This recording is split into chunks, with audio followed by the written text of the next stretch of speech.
Now to this, 2 New York City police officers are being called heroes for how they responded to the chaotic scene outside the mayor's mansion last weekend. Assistant Chief Aaron Edwards and Sergeant Luis Navarro sprang into action when they saw this. They spotted a smoking improvised bomb that was being used in an attempted terror attack.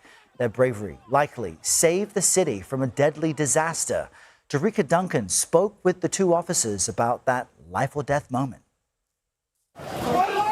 When Assistant Chief Aaron Edwards and Sergeant Luis Navarro were walking toward the suspect, they instantly sprang into action when what appeared to be a bomb was thrown toward a crowd of protesters. What in the heck were you thinking?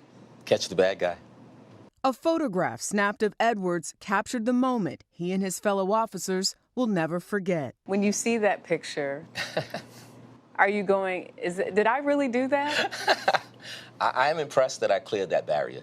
Did you read the comments? Did you run to the comments? I was told, stay away from the comments. Well, so. let me read some of them for you. Pulitzer candidate.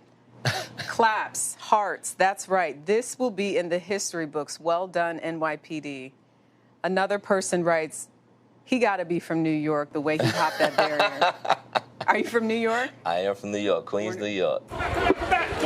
What you cannot see on camera, but just as impressive, the response from 38-year-old Sergeant Navarro. You went toward the actual homemade device, which was lit.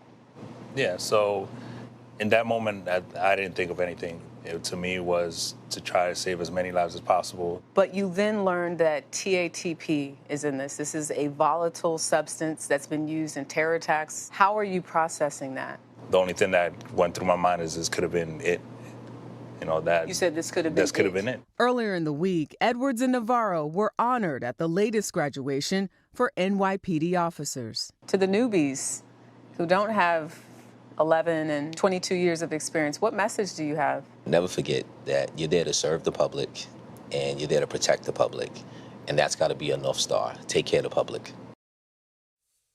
Jericka Duncan joins us now. And Jericka, I understand that Assistant Chief Edwards' wife had a different reaction when all of this went down. Tell us more about that piece. That viral image of him jumping that barricade, she said to him, wrong way, buddy, in terms of, you know, we commend them for running to the danger. But I think at home, now that everybody's safe, of course, he said his wife is the real chief.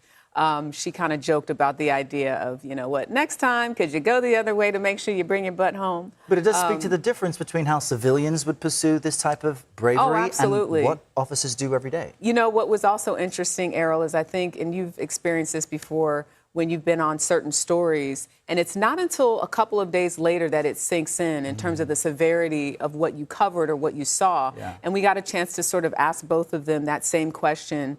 Take a listen. You can joke about it now, but when you think about the serious nature of what you all ran toward, is this what you got in the job to do? Yeah, so I was inspired to take this police exam after watching the tragic events on 9/11. And I was a college student at the time. You know, I watched it on television like so many New Yorkers. And, you know, I saw just police and first responders, you know, rushing in to save people. And, you know, that inspired me to take the test. I thought that this is a profession that I want to do and just have a career of service. Because of 9/11? Yes. And I think we've heard those stories before. We've heard those stories before as well, where people were just inspired. If you were here, of course, in New York City during that time. Something else that was interesting, some people are commenting online, and they were like, what about the guy who we saw on top of him, Grant Polgarin? He deserves some credit. And one of the things that I thought was really humbling for both of the officers is they said, listen, this was a joint effort. I know we're the face of this, but there were a number of police officers involved to make sure that that protest stayed safe and that nothing went off. That was crazy. Luckily, the homemade bomb didn't detonate. But yeah, shout out to Grant Polgarin, who also was a part of that, and many other officers, as they like to know. But they are now going to forever be the face of what police are calling a terror threat, essentially. I know it still has to be litigated, but foiled. Very, very serious. And we're just glad they got a chance to talk to us. And you got to highlight that and really show their humility. Absolutely. And what these officers do every day, get ready to jump in front of danger. Jericka, thanks so much. Thanks for having me.